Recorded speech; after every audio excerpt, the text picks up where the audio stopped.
sermon, because how could I possibly talk about 2 sentences for 15 to 20 minutes, right? Oh, hold on to your seats. That is the ingredient that characterizes this entire sermon. A little bit can go a long way. There are no shortcuts today, friends. What I want to talk to you about, first of all, is that the bulletin was just fine. It's me who I don't know where I went, but I wasn't there. But with that, so I apologize for that. And this is on YouTube too, great. Anyway, I thought we were down at the response, but we hadn't gotten to that part yet. So I will do my best to stay present with you and not be raptured from your midst. Jesus talks about the kingdom of heaven in many ways. Have you ever noticed where the kingdom of heaven is described as yeast? Do you remember that one?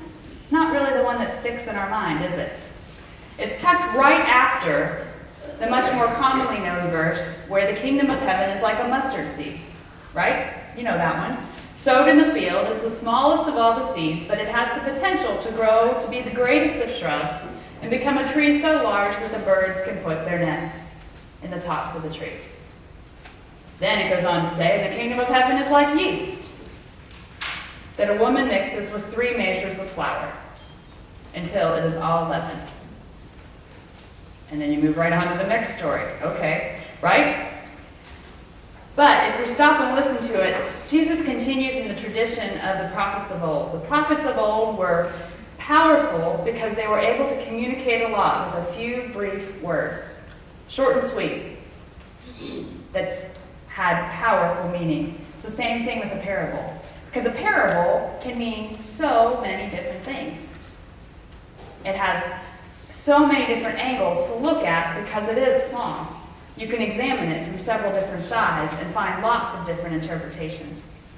Jesus continued and offered timeless messages through parables and then also timely messages. So we're going to look at both of those things today in this parable.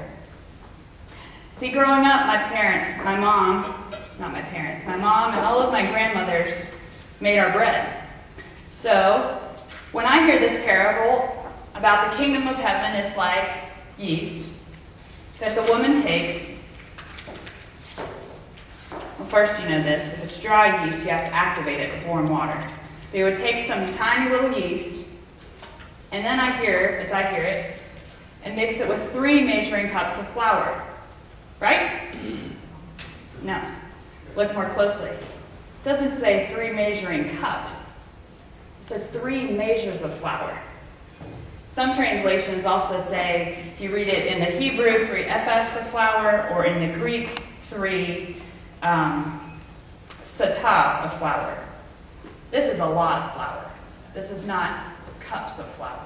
This is more like the ephah is a Hebrew unit equal to 35 liters. 35 times 3 liters of flour. Bob, what is that? Number? Come on. I don't know what it is. I thought you already had it in your head, probably. 105? 105 liters of flour. Or 3 setas of flour. 3 bushels of flour. Why in the world is the kingdom of heaven like yeast that a woman mixes into a truckload full of flour? Can you imagine trying to manually mix a little bit of yeast into that much flour? Yeah, it'd take a while, wouldn't it? That's one of the things this is saying, is that the kingdom of heaven, experiencing it is a process. It's an interaction. She would have been there for a while doing it. It's not the kingdom of heaven is not like a loaf, a completed product. It's a process. I wonder what that really means. In this story, we have 3 main characters: yeast, a woman, and flour. So let's start with the woman. Women in those days were a second-class citizen, and their cleanliness was always suspect because of, well, their childbearing abilities. Let's just put it that way and turn the page.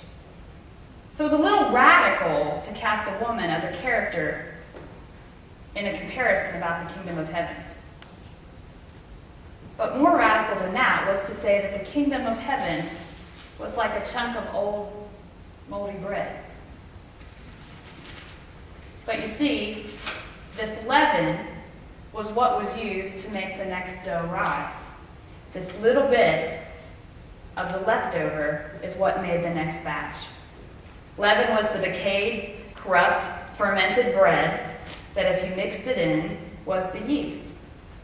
But you know, leaven had so many multiple connotations, some good, some bad. The Passover, remember when they were escaping from Egypt, they didn't have time for their bread to rise, and so leaven was prohibited in the celebration of the Passover, the celebration of the unleavened bread, when they remembered how they were delivered from slavery. So certain times in the Jewish calendar, you couldn't even touch leaven or have it in your homes. And that's where the kingdom of heaven is.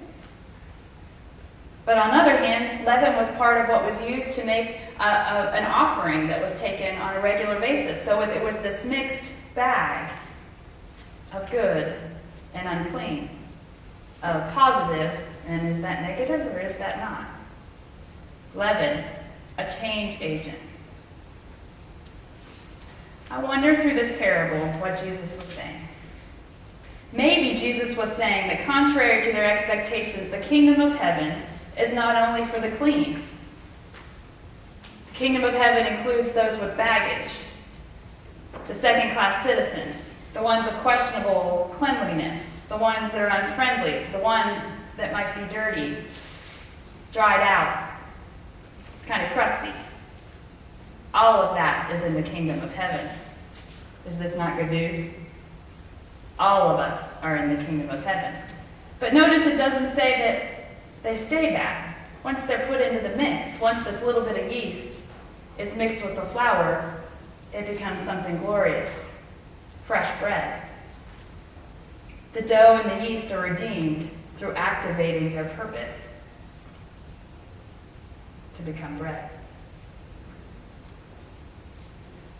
In the kingdom of heaven, everything we judge as good, or what we judge as wasteful or waste, is brought into goodness. Bread, new life, is made from imperfect dough. God can make good out of imperfections. Do you hear this as good news? God is waiting to take that which stinks, the yeast, that which you would rather hide, and to expose it, to use it, and to make a sign of resurrection out of it, if we will surrender and offer it to the mix, to the arena where God can mix it into something new. God doesn't look for who is able, right? God uses who is available. Nobody can do everything, but all of us can do something. We're better together. Flour on its own is just flour. Yeast on its own, you really want just a bunch of yeast? Doesn't do much either. But together, they can become bread. What about the flour? I know I'm really pushing it. You know, last week we talked about a dough, clay talking to a vase. And I told you there would be more, and I didn't forget.